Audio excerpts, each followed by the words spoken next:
Good morning. So we are starting our crock pot week. Our first meal is going to be a nice simple roast. Pot roast. It's a staple of crock pot meals. It's super easy to do, and I'm going to walk you through it. Okay. So the first thing you need to do is spray down your crock pot with cooking spray oil. If you don't have any cooking spray, you can use regular oil and just wipe it down. That's fine too. I'm currently rinsing off the potatoes.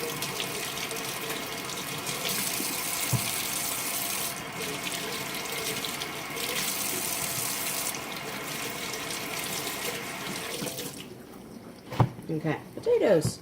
So I like to leave the skin on the potato, purely because I know that the nutrients are in the skin, and if I'm going to eat the carbs, I might as well get all the nutrients I can get.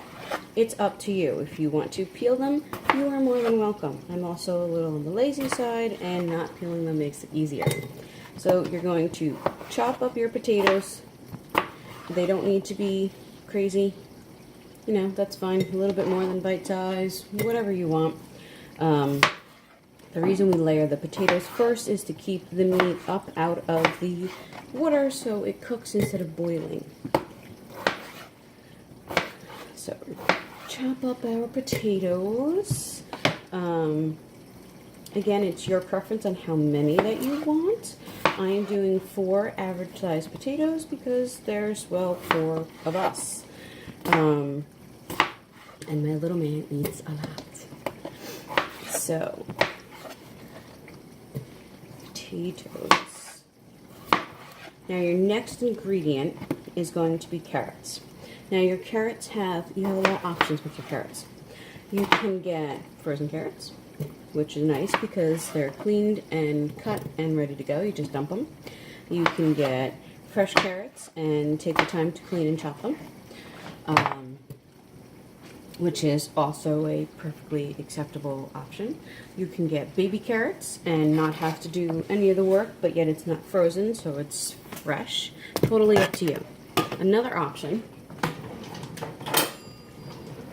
which is something I'm doing today because I'm a little sick of carrots, I'm going to put in a can of cut green beans, including the water, because you know what? It's just extra flavor. You're going to be adding it anyway. So when I add my water to my recipe, or my broth to my recipe, I will be doing 1 can less. So I'm going to pour in the green beans, move them around, make sure they're even. Okay. Next, we're going to take our onion. Now, again, preference. Depending on my level of laziness, you can either chop up these onions like crazy into little pieces. You can buy chopped onions, frozen, or you can do what I'm going to do today because I just don't feel like dealing with it. We are going to take our onion. I cut it in half. Oh, burning early in the morning. Okay, now I'm layering this. Now this is only half of my onion. The other half of my onion is going on top of the roast, which is what's going in next. Ooh, my eyes are burning. If anyone knows a trick for the burning eyes with onions, let me know, because, that's killing me. Alright. So I've got my roast.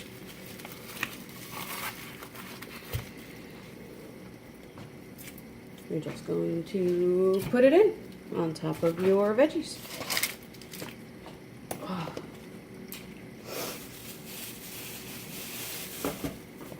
Okay, now we're going to take the rest of our onion and put that on top of our roast so we get some good flavor.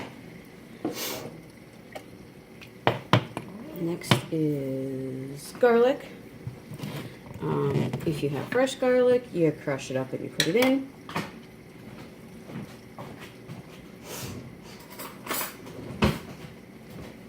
If you like to try and be quick and easy like me, I buy big jars of minced garlic because, well, I'm Italian and that's what my aunt taught me to do. So here's my garlic. Super easy. I'm going to kind of smush it on top of the roast.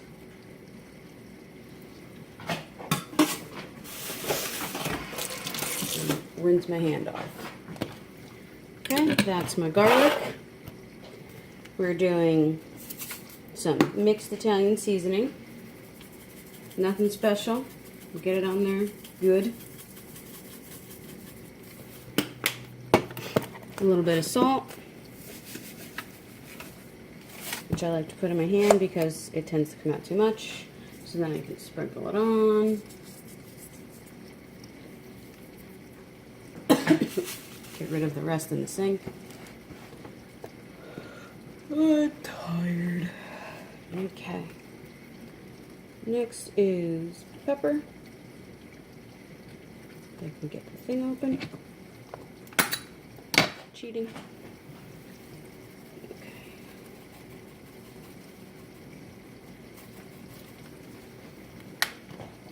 Last but not least is beef broth.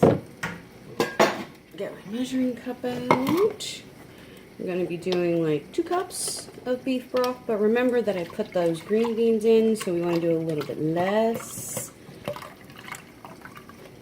So like 1.5 cups-ish. Okay, now when I pour this in, I'm not just going to pour it on top of the roast. I just put all kinds of seasoning and onions on the roast. If I pour this on, it's going to take it all off, then I'm going to have no flavor. So I'm going to pour this around the roast so it gets to the potatoes and the veggies. Okay. Now, bear with me. I'm going to pause you. Alright, so here's my roast. As you can see, this is onion. This is my roast with seasonings. There's the garlic, there's the Italian seasoning, salt, pepper. I have this on there so that it will give me good flavor. If you look in here, you can see the beef broth, which has the veggies. You can see that the meat is not in the broth because we don't want it to boil, we want it to cook. So, and that's it. I'm going to plug this in. I'm going to turn it on for probably 5 hours. I have found recently that many recipes call for 6 to 8 hours. Ooh, excuse me, pepper. Many recipes call for 6 to 8 hours, and it tends to get a little overcooked, and it's unnecessary. So I have been erring on the side of less is more. So I'm going to do this for 8 hours on low. And then my crock pot will automatically shift to warm once those 5 hours are over.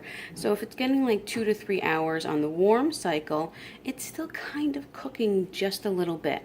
So that's what I've been doing recently, and I found that my meats are a little juicier. They're not as dry, which is strange to come out of a crock pot dry. But again, it's, you know, your preference as to how far or how long, really, you need to cook it for. Because the beauty of a crock pot is that you can turn it on and leave it and go to work and come home and dinner's done. So if you're gone for 8 hours, you're gone for 8 hours. And that's how long it's going to be in the crock pot. So just think about that. So that's why I'm only doing 5 hours. Now, if this was later in the day, I mean, it's 6 o'clock in the morning right now.